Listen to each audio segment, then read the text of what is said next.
നിത്യശുദ്ധ നിത്യബുദ്ധ നിരവധ്യ നിരന്തര നിഷ്കാരണ നിഷ്കളങ്ക നിരുപാധി നിരീശ്വര. അതാണ് 45-ാമത്തെ ശ്ലോകം. കാലത്രയേ അഭിമാലിന്യ അഭാവാത് നിത്യശുദ്ധ. ത്രികാലത്തിലും അശുദ്ധി ചേരാത്തവളാണ് നിത്യശുദ്ധ. സദാ മനസ്സും വാക്കും ശരീരവും ശുദ്ധമാക്കി വെച്ചവരാണ് നിത്യശുദ്ധി പാലിക്കുന്നവർ എന്ന് പറയുന്നത്. ജ്ഞാനികൾ അങ്ങനെയുള്ളവരാണ്. ദേവി ത്രികാലത്തിലും നിത്യശുദ്ധയാണ്. ജ്ഞാനികൾക്കെല്ലാം മാതൃകയാണ്. ശ്രുതിയിൽ അസ്പർശ്ച മഹാൻ ശുചി എന്ന് കാണാം. അസ്പർശയോഗം എന്ന് പറഞ്ഞാൽ എന്താണ്? ഒന്നിനെയും സ്പർശിക്കാതിരിക്കലേ. പ്രാപഞ്ചികമായ ഒന്നിനെയും ഒരു വിഷയങ്ങളെയും സ്പർശിക്കാതെ ഇരിക്കുന്നത് കൊണ്ടാണ് ദേവി നിരാശ്രയ, നിത്യശുദ്ധ, നിഷ്കളങ്ക മുതലായ പര്യായങ്ങളോട് കൂടി ഇരിക്കുന്നത്. എല്ലാവരോടും കൂടി കഴിഞ്ഞാൽ എല്ലാ വസ്തുക്കളോടും തൊട്ട ശുദ്ധാവുന്നില്ല ദേവി. വസ്തു എന്ന് പറഞ്ഞാൽ ഇവിടെ വിഷയബന്ധങ്ങളോട്, സംസാര ബന്ധങ്ങളോട് തൊട്ട ശുദ്ധമാവുന്നില്ല. ആർത്തികളില്ല, നിഷ്കാമയായിരിക്കുകയല്ലേ, ഒന്നും വേണ്ട, ഏകാഗ്നിയായിട്ട് ഇരുന്നാൽ മതി. അപ്പോൾ ഈ ഒരു വാക്ക് അസ്പർശയോഗം എന്നുള്ള ഒരു വാക്ക് നമ്മൾ ഈ തൊട്ടുകൂടായ്മ, തീണ്ടിക്കൂടായ്മ മുതലായ അനാചാരങ്ങൾ ഇന്ത്യയിൽ മധ്യകാലത്ത് ഉത്ഭവിക്കാനുണ്ടായ കാരണം ഈ വാക്കിനെ ഇതിൻ്റെ ശരിയായ അർത്ഥത്തിൽ ധരിക്കാഞ്ഞതാണ് എന്ന് നമുക്ക് വിചാരിക്കണം. കാരണം സർവവസ്തുക്കളിലും ദേവി തന്നെയാണുള്ളത്, സകല വസ്തുവിലും ബ്രഹ്മം തന്നെയാണുള്ളത് എന്ന് പറഞ്ഞു കഴിഞ്ഞിട്ട് പിന്നത്തതിൽ ചില വസ്തുക്കളെ തൊടാൻ പാടില്ല, ചില വസ്തുക്കളെ തൊടാമെന്ന് പറയുമ്പോൾ അങ്ങനെയല്ല ഉദ്ദേശിച്ചിട്ടുള്ളത് നമുക്ക് പെട്ടെന്ന് മനസ്സിലാക്കാൻ കഴിയും. അതാണ് ഇവിടെ ഈ അസ്പർശ യോഗത്തിനെ കുറിച്ച് പറഞ്ഞപ്പോ അസ്പർശ്ച മഹാൻ ശുചി എന്ന ശ്രുതിവാക്യം വിഷയബന്ധങ്ങളോടൊന്നിനോടും, ശരീരത്തിനോ മനസ്സിനോ ബുദ്ധിക്കോ വൈഷയിക സുഖങ്ങളോടോ വൈഷയികമായ ഒരു വസ്തുക്കളോടും ലൗകിക സംഗതികളോടും ഒന്നും ബന്ധമില്ലാത്ത ആള്, സ്പർശമില്ലാത്ത ആള് എന്നാണ് സ്പർശയോഗത്തിന് അർത്ഥം. അല്ലാതെ ഏതെങ്കിലും ഒരു വിഭാഗത്തിനെ തൊട്ടുകൂടാത്തവനല്ല. ആ അർത്ഥം മാറി ധരിക്കുകയാണ്. അതിപ്പോ പല കാലത്തും വാക്കുകളുടെ അർത്ഥം മാറി വരുന്നതിന്റെ ഒരു ഉദാഹരണമായിട്ട് മാത്രം അതിനെ എടുത്താൽ മതി. വാസ്തവത്തിൽ അതിനെ വളരെയധികം കുറ്റപ്പെടുത്തി പറയാനൊന്നും ഉണ്ടെന്ന് തോന്നുന്നില്ല. ഇപ്പോഴും ആളുകൾക്ക് പല കാര്യങ്ങളുടെ അർത്ഥം അറിയില്ലല്ലോ.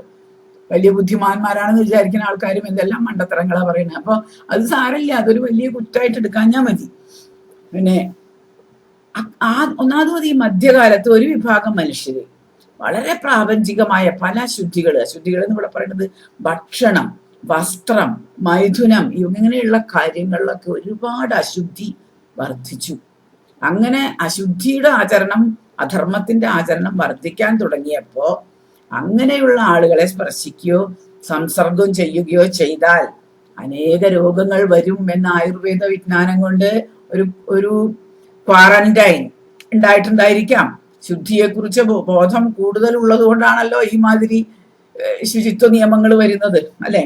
അപ്പോ മോഹൻജോദാരോവിലെ നഗരങ്ങളിൽ BC 3500 തന്നെ ഇന്ത്യയിലെ മനുഷ്യന് ശുചിത്വ ബോധം ഉണ്ടായിരുന്നതിന്റെ തെളിവാണ്.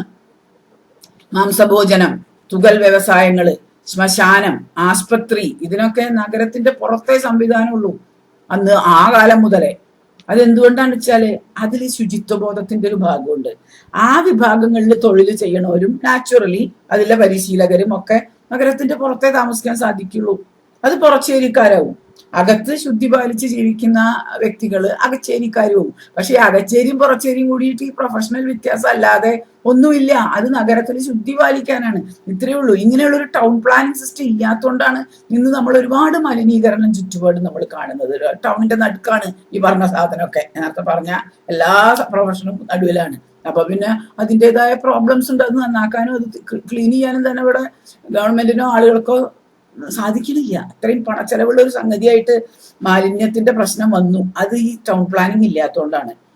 അപ്പോ പുറത്തുള്ള ആൾക്കാരും അകത്തുള്ള ആൾക്കാരും രണ്ടു കൂട്ടരും സേവിക്കുന്നത് ഒരേ രാജാവിനെയാണ്.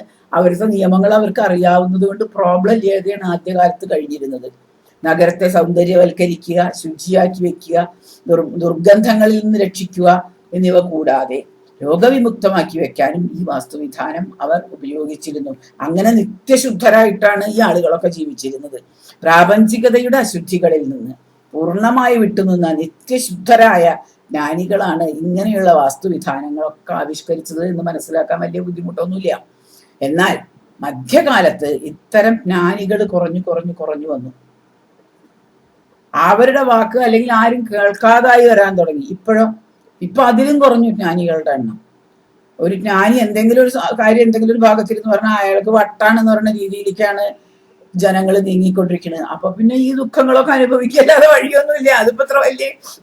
അത് വലിയ കാര്യമുള്ളതൊന്നുമല്ല. കാരണം അത് താൻ നിരന്തരം ചെയ്യുന്ന കർമ്മങ്ങൾ താൻ അനുഭവിച്ചിടുകന്നേ വരും എന്നുള്ള മാതിരിയാണ് ഇപ്പൊ ഈ അശുദ്ധി വന്ന് ഭവിച്ചിരിക്കുന്നത്. നല്ല ആൾക്കാർ നല്ല കാര്യങ്ങൾ പറഞ്ഞാൽ കേൾക്കില്ല എന്നുള്ളത് സ്വഭാവമാക്കി കഴിഞ്ഞു ആളുകൾ. അപ്പൊ അത് ഓരോരോ കാലഘട്ടത്തിന്റെ പോക്കാണ്. ആളുകളുടെ വാക്ക്, വിവേകികളുടെ വാക്ക്, ജ്ഞാനികളുടെ വാക്ക് കേൾക്കാതെ ആയി തുടങ്ങി മനുഷ്യന്. അപ്പോഴേ അങ്ങനെ വരുന്ന സമയത്താണ് വ്യക്തിപരമായ ശുചി പാലിക്കാൻ വേണ്ടി ഏതാനും കുറച്ച് വ്യക്തികൾ അയ്യോ ഞങ്ങൾക്ക് വയ്യ ഇത് എന്ന് പറഞ്ഞു മാറി നിന്ന് തൊട്ടുകൂടായ്മയും തീണ്ടിക്കൂടായ്മയൊക്കെ അവർ ആചരിക്കാൻ തുടങ്ങിയിട്ടുണ്ടാവുക. അയ്യോ ഞങ്ങളെ കൊണ്ട് ഇത് പറ്റില്ല എന്ന് അങ്ങനെ അനാചാരങ്ങൾ സൃഷ്ടിക്കാൻ ഈ വ്യക്തികൾ നിർബന്ധിതരാവുകയാണ് ചെയ്യുന്നത്. ശരിക്കും അങ്ങനെ നിർബന്ധിതരായത് ഏത് കാലത്താണെന്ന് ആലോചിച്ചു നോക്കാൻ 15-ാം നൂറ്റാണ്ടിൽ മാത്രമാണ്. 15-ാം നൂറ്റാണ്ടിൽ എന്തുകൊണ്ട് ഇത് വന്നു എന്ന് ആലോചിച്ചാൽ പോർച്ചുഗീസുകാർ വന്നിട്ട് കംപ്ലീറ്റ് ഈ സിസ്റ്റം മുഴുവൻ നമ്മളുടെ ഈ ഇന്ത്യനൈസ്ഡ് ആയിട്ടുള്ള ഒരു സിസ്റ്റത്തിനെ പൂർണ്ണമായിട്ട് മാറ്റാൻ പോർച്ചുഗീസുകാർ വന്ന ശേഷം അവർ ശ്രമിക്കാൻ തുടങ്ങിയപ്പോഴാണ് ഈ ഒരു നിയമം, ഈ തൊട്ടുകൂടായ്മ തീണ്ടിക്കൂടായ്മ കേരളത്തിൽ വളരെയധികം വന്നത്. അത് ആ കാലത്താണ് തിരുവിതാംകൂറിൽ തൊട്ടുകൂടായ്മയും തീണ്ടിക്കൂടായ്മയും കർശനമായിട്ട് രാജനിയമമായിട്ട് എൻഫോഴ്സ് ചെയ്യാൻ തുടങ്ങിയത്. അപ്പൊ അതൊരു ചരിത്രപരമായ ആവശ്യമായിരുന്നു. പോർച്ചുഗീസ്, ഡച്ച്, ഫ്രഞ്ചുകാർ അവരുടെ വരവിന് ശേഷം ഉണ്ടായ ഒന്നാണത്. പക്ഷെ നമുക്കത് മാത്രമേ അറിയുള്ളൂ. അതിന്റെ മുമ്പുള്ളതൊന്നും നമുക്ക് അറിയാത്തതുകൊണ്ട് നമ്മൾ അതിനെ ഞങ്ങൾ തുടർച്ചയായിട്ട് പറയുകയാണ്. അത്രയേ ഉള്ളൂ.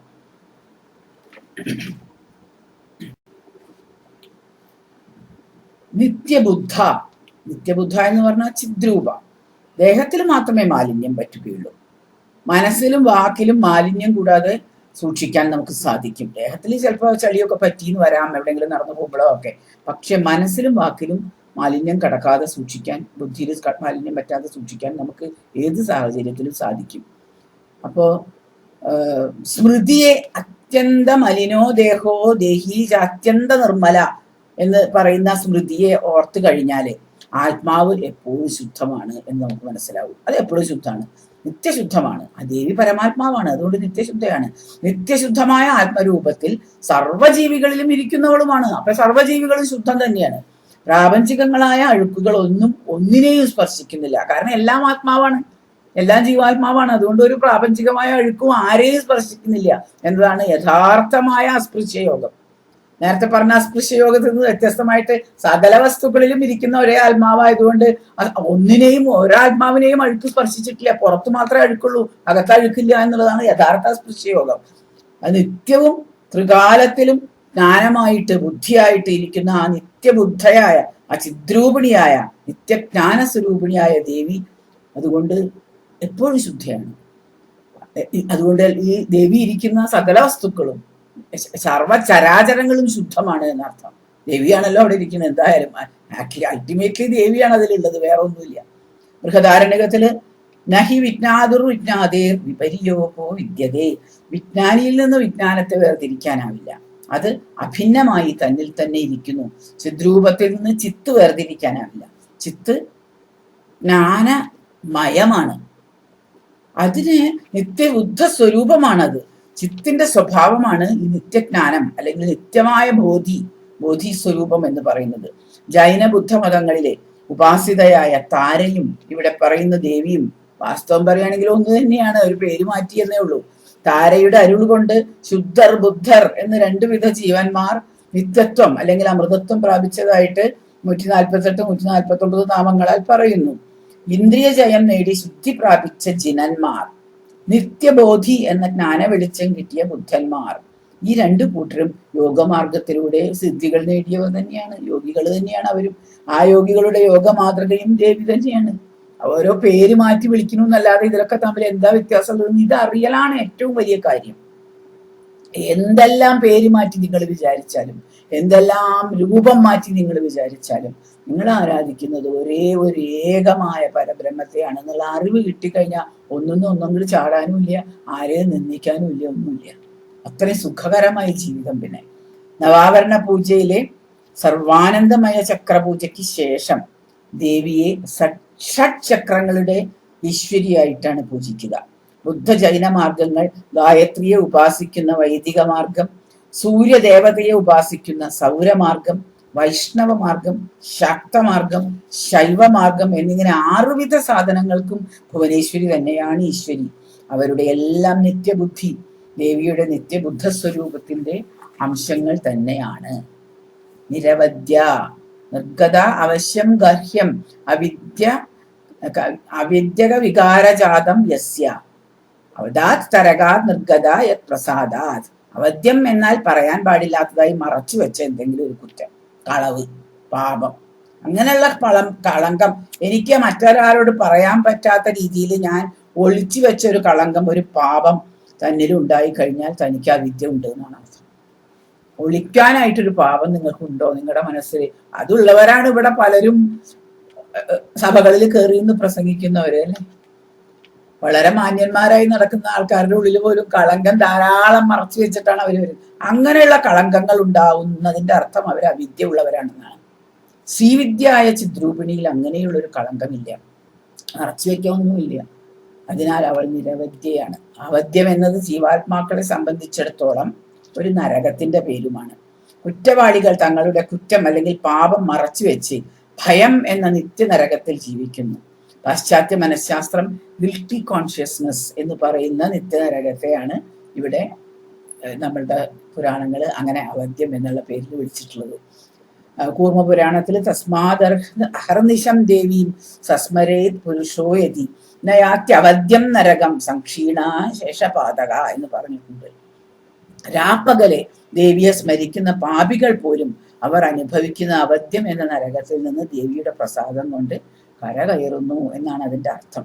ലിംഗപുരാണത്തില് മായാന്താശ്ചൈവ ഘോരാദ്യ അഷ്ടാവിംശതി കോടയ നരകാണാം അവദ്യാനാം പശ്യന്തേ ദാശുപാപിനാം അനാശരിത ഭുവനീശം ശങ്കരം നീലലോഹിതം. ഘോര മുതൽ മായ വരെ, മായാന്താശ്ചൈവ ഘോരാദ്യ, ഘോര മുതൽ മായ വരെയുള്ള 8 കോടി നഗരങ്ങളിൽ ഒന്നായിട്ടാണ് ഈ അവദ്യ എന്ന നരക നഗരത്തിനെ ലിംഗപുരാണത്തിൽ പറഞ്ഞിട്ടുള്ളത്. അവദ്യയിൽ നിന്ന് സംരക്ഷിക്കുന്നവളായതുകൊണ്ട്, ആ നരകത്തിൽ നിന്ന് നമ്മളെ സംരക്ഷിക്കുന്നതാണ് അവള്. അതുകൊണ്ട് നിരവധ്യ.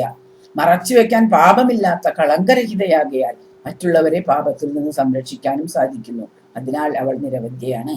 പാപത്തിൽ നിന്ന് സംരക്ഷിക്കൽ 2 തരത്തിലാണ്. ഒന്ന്, ഒരു പാപവും പുരളാതെ തടുക്കുക, പ്രിവെൻഷൻ. പാപമില്ലാതെ നമ്മളെ പ്രിവെന്റ് ചെയ്യുക, പാപം പുരളാതെ തടുക്കൽ, സദാശുദ്ധ മനസ്കരായിട്ട് നമ്മളെ ജീവകാലം മുഴുവൻ സംരക്ഷിക്കുക എന്നുള്ള prevention is better than cure അല്ലെ. ആ പ്രിവെന്റിങ് ആണ് ഒരു മാർഗം അവളുടെ. അതാണ് ഉത്തമമായ മാർഗം. നമുക്കത് കിട്ടിയാൽ നമ്മൾ രക്ഷപ്പെട്ടു. അല്ലെങ്കിൽ രണ്ടാമത്തെ മാർഗം, അത് കുറച്ചും കൂടി താഴ്ന്ന മാർഗമാണ്. ഓൾറെഡി പാപം പുരണ്ടുപോയി ചില മനുഷ്യർക്ക്. അതിന് കാലക്രമം കൊണ്ട് പതുക്കെ പതുക്കെ ഫലക്ഷയം വരുത്തി പതുക്കെ ഉദ്ധരിക്കുക എന്നുള്ളത്. അത് ചിലവർക്ക് ഭക്തന്മാരെയൊക്കെ പലരെയും അങ്ങനെ ഉദ്ധരിച്ച കഥകൾ ദേവിയുടെ കേട്ടിട്ടുണ്ട്. രണ്ടും ദേവിക്ക് സാധിക്കുന്നുണ്ട്. ഈ രണ്ടാമത് പറഞ്ഞതാണ് ക്രിസ്തുമതത്തിൽ ചെയ്യുന്നത്. പാപം പുരളാതെ തടുക്കലല്ല, പാപികളെ സംരക്ഷിക്കലാണ് ക്രിസ്തുമതം. പക്ഷെ ഇതിൽ ദേവിയുടെ കാര്യത്തിൽ രണ്ടുമുണ്ട്, പുരളാതെ തടുക്കലുമുണ്ട്. Prevention is better than cure. Cure മാത്രമാണ് മറ്റേത്. ഡോക്ടറുടെ പണിയാണ് നമ്മൾ വന്നതിനെ പക്ഷെ ഇതങ്ങനെയല്ല. അത് അതിന്റെ മുമ്പ് നമ്മളെ അങ്ങനെ ഒരു സൂചന കിട്ടുമ്പോഴേക്കും നമ്മളെ അതൊന്ന് പ്രിവെന്റ് ചെയ്തുകൊണ്ട് അത് പോണ്ടാന്ന് നമുക്കൊരു എന്താ പറയാ ഒരു പ്രിമോണിഷൻ തരിക. അത് പാപം കലർന്ന സ്ഥലമാണ്, അവിടെ നീ പോണ്ട എന്നുള്ള ഒരു പ്രിവെൻഷന് വേണ്ടിയിട്ട് നമ്മളെ ഡിഫെൻഡ് ചെയ്യുന്ന ഒരു സംഗതി കൂടി ഉണ്ട് അവിടെ. നിരന്തര സർവകാരണസ്യ കാരണാന്തരാഭാവാത് നിഷ്കാരണ. നിരന്തരയും നിഷ്കാരണയുമാണ്. അന്തരം കൂടാതെ, ഇടവേള കൂടാതെ തുടർച്ചയായി സർവകാലം സർവവ്യാപിനിയായിരിക്കുന്നത് കൊണ്ട് നിരന്തരം പ്രകാശിക്കുന്ന ഊർജം, ചിച്ഛക്തി സർവത്തിനും കാരണമാണ്. ദേവിക്ക് മറ്റൊരു കാരണവുമില്ല, കാരണമറ്റ സ്വഭാവമാണ്. അതുകൊണ്ട് അവൾ നിഷ്കാരണയുമാണ്. അന്തരം എന്നാൽ അവസാനം, വസ്ത്രം, മരണം, ഭേദം, ഇടവേള, അവകാശം എന്ന് തമിഴ് ഭാഷത്തിൽ നാനാർത്ഥം പറഞ്ഞു കാണുന്നുണ്ട്. തൈത്തിരീയ ഉപനിഷത്തിലെ ഏതസ്മിന്നുദരമന്തരം കുരുത്യേതസ്യ ഭയം ഭവതി. ഞാൻ ഏകനാണെന്നോ എനിക്കാരും സഹായമില്ല എന്നോ അണുവളവെങ്കിലും തന്നെ പ്രപഞ്ച ഭിന്നവും ഈശ്വര ഭിന്നവുമായിട്ട് കാണുന്നവർക്ക് തീർച്ചയായും ഭയമുണ്ടാകും. തന്നെ വേറിട്ട് കാണുകയാണ്. ദ്വന്ദ്വമുള്ളപ്പോൾ ഭയമില്ലാതിരിക്കില്ല. ബ്രഹ്മത്തിന് അങ്ങനെയല്ല, ദ്വന്ദ്വമില്ല, ഏകല്ലേ. അപ്പം നിരന്തരം നിഷ്കാരണം ഏകം അങ്ങനെയാകുന്നവർക്ക് ഭയമില്ല. അത് നൈരന്തര്യം കൊണ്ടുള്ള ഭയരാഹിത്യമാണ്, ആ കണ്ടിന്യൂറ്റി കൊണ്ടുള്ള ഭയരാഹിത്യമാണ്. തനിക്ക് അവസാനമില്ല എന്ന് അറിഞ്ഞിട്ടുള്ളതാണ്. ദേശകാല നൈരന്തര്യമുള്ള കണ്ടിന്യൂറ്റി ഓഫ് സ്പേസ് ടൈം ഉള്ള ചിദ്രൂപം മാത്രമായ പ്രപഞ്ചബോധമുള്ള ആ പ്രപഞ്ചത്തിന്, അതിന് തന്നെ കാരണമായ ഒന്നിന് നൈരന്തര്യം സ്വാഭാവികമായും ഉണ്ടാവണ്ടേ. ബ്രഹ്മത്തിന്റെ അഭേദാവസ്ഥ ഈ വാക്ക് അല്ലെങ്കിൽ ഈ നാമം പ്രകടമാക്കുന്നു. ബ്രഹ്മം സജാതീയം വിജാതീയം സ്വഗതം എന്ന് ഭേദം കാണുന്ന സർവദ്വൈതവാദങ്ങളെയും സർവക്ഷണികവാദങ്ങളെയും നിരന്തരം എന്ന ഒരൊറ്റ നാമാർത്ഥം കൊണ്ട് ഇവിടെ നിരാകരിക്കുകയാണ്. സർവത്തിനും മൂലകാരണം ആയതിന് വേറൊരു കാരണമില്ല. ശ്വേതശ്വേതോപനിഷത്തില് സകാരണം കരണാധിപാദിയോന സസ്യകക്ഷ്യജനിതാന സാധിപ എന്ന് പറയുന്നതിന്റെ കാരണത്തിനും അധിപതിയായതിനെ ആരും സൃഷ്ടിച്ചതല്ല എന്ന്. കാരണത്തിനും കാരണമാണ്. മൂലകാരണത്തിനും കാരണമായിട്ടുള്ള ഒന്നിനെ ആരും സൃഷ്ടിക്കാനാ? അവിടെ സൃഷ്ടാവില്ലല്ലോ. നവാഭരണ പൂജയിൽ 5 ദ്രവ്യങ്ങൾ നമ്മൾ ഉപയോഗിക്കും. ആദ്യത്തേത് മധു, അത് ആനന്ദമാണ്. മധുവിന് സാമ്പ്രദായികമായിട്ട് അമൃത് എന്നും മൂലകാരണം ഹേതു പ്രഥമം എന്നും ഒക്കെ പേര് പറയും. നിഷ്കളങ്ക, ശ്രീചക്രത്തിൽ ദേവിയെ ആവാഹനം ചെയ്യുന്ന സമയത്ത് മഹാപത്മവനാന്തസ്തെ കാരണാനന്ദ വിഗ്രഹേ എന്നൊരു ശ്ലോകം ചൊല്ലും. അത് സഹസ്രാര മഹാപത്മത്തിലെയും ബ്രഹ്മാണ്ഡ മഹാപത്മത്തിലെയും, ഇത് ചെറിയ പത്മം, ബ്രഹ്മാണ്ഡ മഹാപത്മം വലുത് വേറെ ഇരിക്കുന്നുണ്ട്. ഇതിലെല്ലാം മൂലകാരണ ആനന്ദരൂപമായ മധുമതി അഥവാ ചിന്മയി എന്ന അർത്ഥത്തിലാണ് അവിടെ ദേവിയെ ശ്രീചക്രത്തിൽ അങ്ങനെ ആവാഹനം ചെയ്യുന്നത്. ഈ കാരണദ്രവ്യം പൂർണ്ണമായിട്ട് തന്നിൽ തന്നെ ഉൾക്കൊണ്ടിരിക്കുന്നത് കൊണ്ട് പരമാനന്ദ ലഹരിയിൽ, ചിദാനന്ദ ലഹരിയിൽ സദാ ലാസ്യ നൃത്തമാടുകയാണ് ദേവി. അങ്ങനെ അതിൽ മാത്രം മുഴുകിയിരിക്കുന്ന, പരാവിദ്യയിൽ മാത്രം മുഴുകി ആനന്ദത്തിൽ മുഴുകിയിരിക്കുന്ന ആളില് യാതൊരു പാപസംബന്ധവുമില്ല, പാപസ്പർശമേ ഇല്ല. അതുകൊണ്ട് നിഷ്കളങ്ക, അതാണ് അർത്ഥം. ശുദ്ധം അപാപവിദ്ധം എന്ന് ഈശാവാസ്യ മന്ത്രം 8ാം മന്ത്രം പറയുന്നത് തന്നെയാണ് ഇത്. നിരുപാധി നിരീശ്വര. നിരുപാധി ഉപസമീപേ ആദദാതി സ്വീയം ധർമ്മം ഇത്യുപാധി.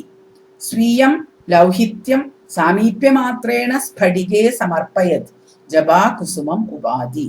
തദ്വത് ചിത്തേ ഭേദേന ഭാനേ അവിദ്യൈവോപാധി തദ്രഹിത നിരുപാധി എന്നർത്ഥം പറഞ്ഞിരിക്കുന്നു. ഉപാധികളില്ലാത്തവളാണ് നിരുപാധി എന്ന് പറയുമ്പോൾ. സമീപം, ആദദാധിയും സ്വന്തം ധർമ്മത്തെ ഗുണത്തെ തരുന്നത്. ഒരു ജപാകുസുമം, ഒരു ചെമ്പരത്തിപ്പൂവ് ചുവപ്പ് നിറാണ്. അതിനെ സാമീപ്യം മാത്രം കൊണ്ട് അതിന്റെ ആ ചുവപ്പ് നിറം ഒരു സ്ഫടികത്തിലെ, ഒരു ക്രിസ്റ്റലിലെ സമർപ്പിതമാകുന്നു. അടുത്ത് വെച്ചാൽ ക്രിസ്റ്റലിന് ആ നിറം ചുവപ്പ് നിറം പോലെ തോന്നും നമുക്ക്. അതുപോലെയാണ് അവിദ്യ. അവിദ്യ എന്ന വസ്തു അടുത്ത് വെച്ചാൽ അതിലത്തെ ഭേദഭാവന ഉടനെ ചിത്തത്തില് ഉണ്ട് എന്ന് തോന്നിക്കുന്നതാണ്. ആത്മാവിൽ അത് ഉണ്ട് എന്ന് തോന്നിക്കുന്നതാണ് അതിന്റെ രൂപം. അപ്രകാരമുള്ള ഉപാധിയാൽ, അവിദ്യയാൽ സ്പർശിക്കപ്പെടാത്ത ശുദ്ധ സ്ഫടിക ലിംഗ സമ ആണ് ദേവി. അതുകൊണ്ട് നിരുപാധി എന്ന് വിളിക്കുന്നു. ഉപാധി 2 വിധമുണ്ട്. പൂർണ്ണമായത്, ഒരു പകുതി മാത്രം ബാധിക്കപ്പെട്ടത്. ഇപ്രകാരമുള്ള ഒരു ഉപാധിയുമില്ലാതെ സർവോപാധി വിനിർമുക്ത എന്ന് 708ാം നാമത്തിൽ പറയുന്ന പോലെ ഉള്ള ആ നിരുപാധി ആണ് ദേവി. നിരീശ്വര. മീമാംസാ ശാസ്ത്രം സാഖ്യശാസ്ത്രം ദ്വിവിധം. സൈശ്വരം നിരീശ്വരം ചേതി. തദുഭയസ്രൂപത്വാത് നിരീശ്വര. സർവേഷാം ഈശ്വര്യ ഈശ്വരാന്തരാൻ അഭാവം ദ്വാ. ദേവിക്ക് ഉപരിയായി ഒരു ഈശ്വരനില്ല.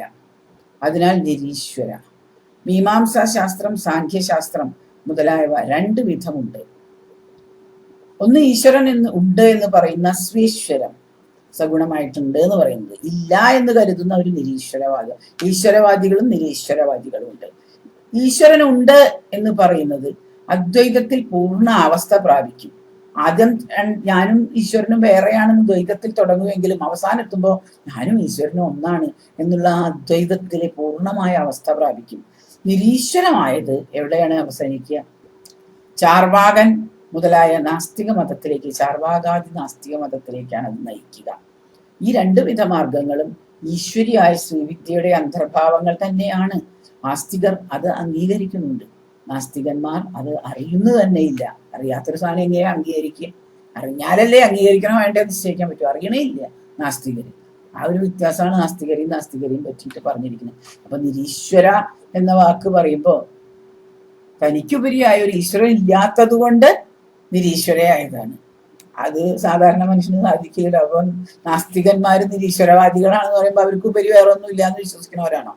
ആയിരിക്കണം. അതുകൊണ്ടാണല്ലോ ആ അഹങ്കാരം വരുന്നത്. ആ വിനയമില്ലാതെ ഒരു അഹങ്കാരം പിടിച്ച വിദ്യ, അതാണ് നിരീശ്വരവാദികൾക്കുള്ള പ്രശ്നം മുഴുവൻ.